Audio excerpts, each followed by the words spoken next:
Hey everyone, it's Platner here. I think as many of you know, over the past couple days, I have faced some very serious allegations, and I just want to make it clear, this is all false. The things that have been claimed did not happen.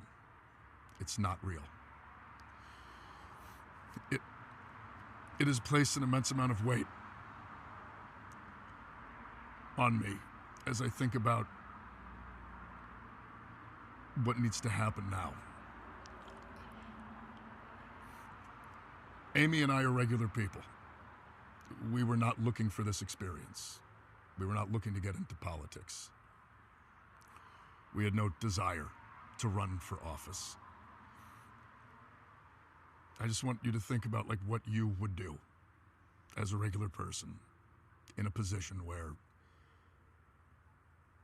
a much larger world, large forces were working against you personally to accuse you of the worst thing that a person could do, and it was not remotely true.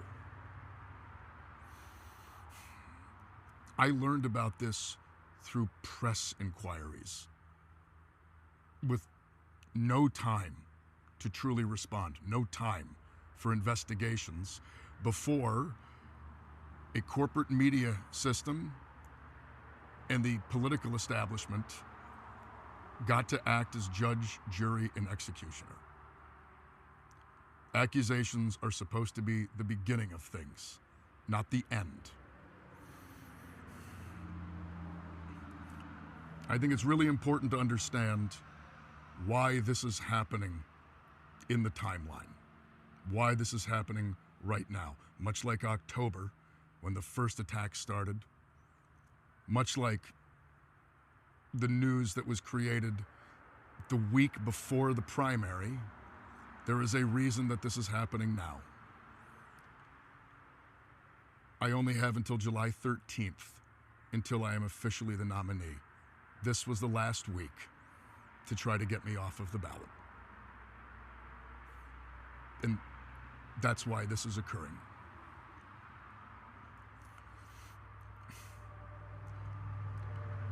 It's not the false allegations, though, that have brought us to where we are. It's the fact that they are being used by the political establishment to put structural pressure on us. We live in a political system that is not built for normal people. It is a system that is built structurally to make sure that movements like ours cannot flourish. That if they begin to succeed, they can be crushed.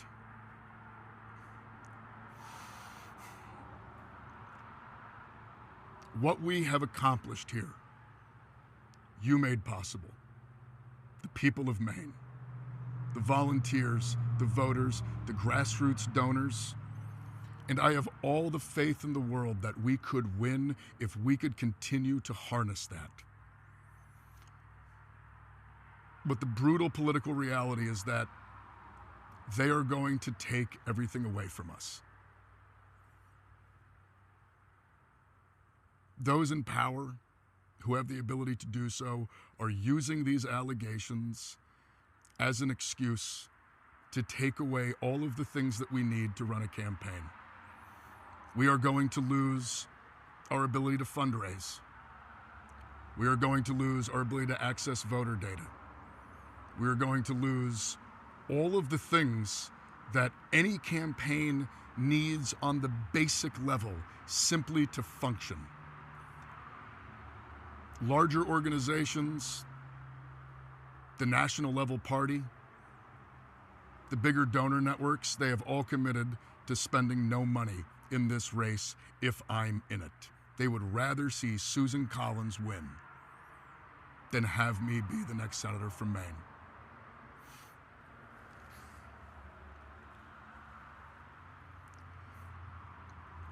What comes next needs to come from the people. Needs to come from the people of Maine. Needs to come from the voters who on June 9th at a strength of over 150,000, the largest number in the history of Maine primaries, said no to this kind of politics.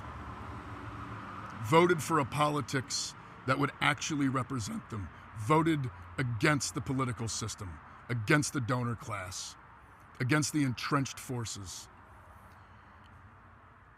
And I'm not asking for how this process is going to work. I'm not trying to dictate to anyone who it should be or how we get there, but I will say this.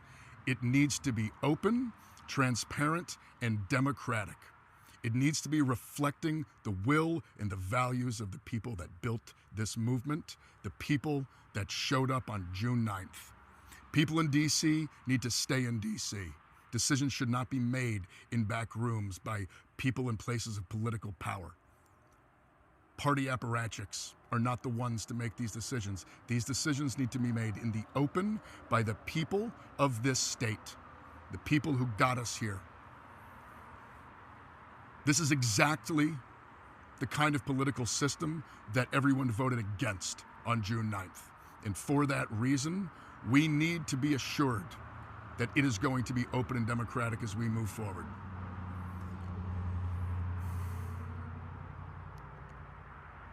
Amy and I struggled about getting into this. Last summer, right around this time of year, we sat down and we looked at each other and we said, if we believe in the kind of politics we think that we do, we have to do this. Over the past couple days, really yesterday and today, we have had to have that exact same conversation.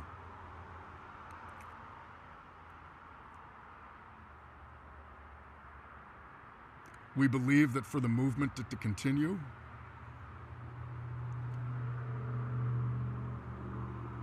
it can't be me. And for that reason,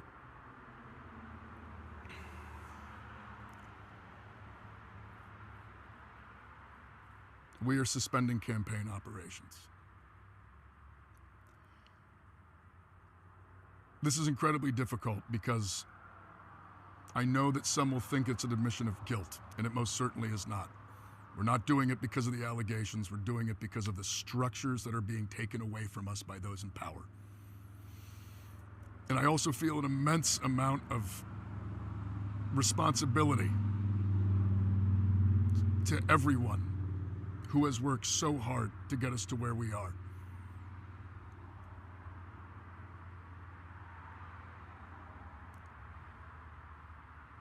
We went toe-to-toe with one of the most entrenched political systems in the history of the world, and we won.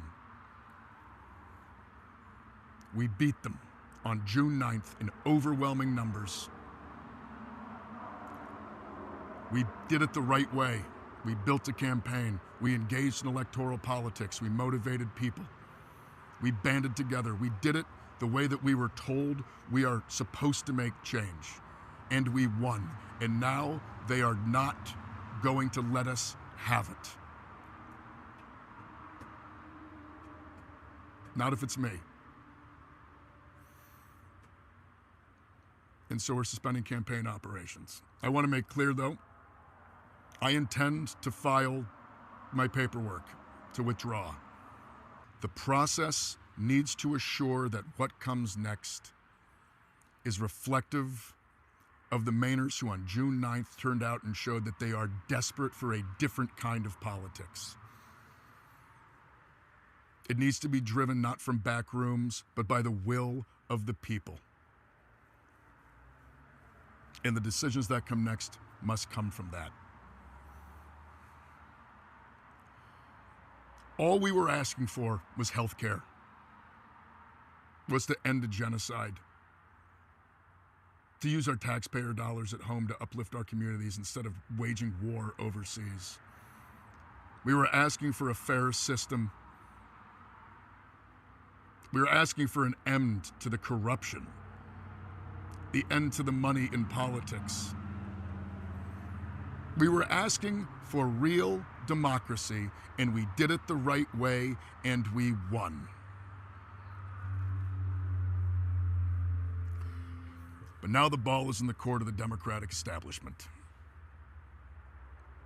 My name might be on the ballot right now, but that ballot line belongs to the people of Maine. And on November 3rd, it needs to belong to the people of Maine. And the next Democratic senator for Maine needs to belong to the people of Maine. They need to reflect the will and the values of the people of this state.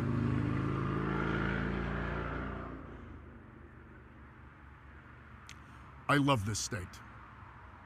I love Maine, and I love Mainers in ways that I can't really describe. I'm immensely proud of what we have built, and I have the utmost faith that we will continue to build, and we will continue to move towards a better future.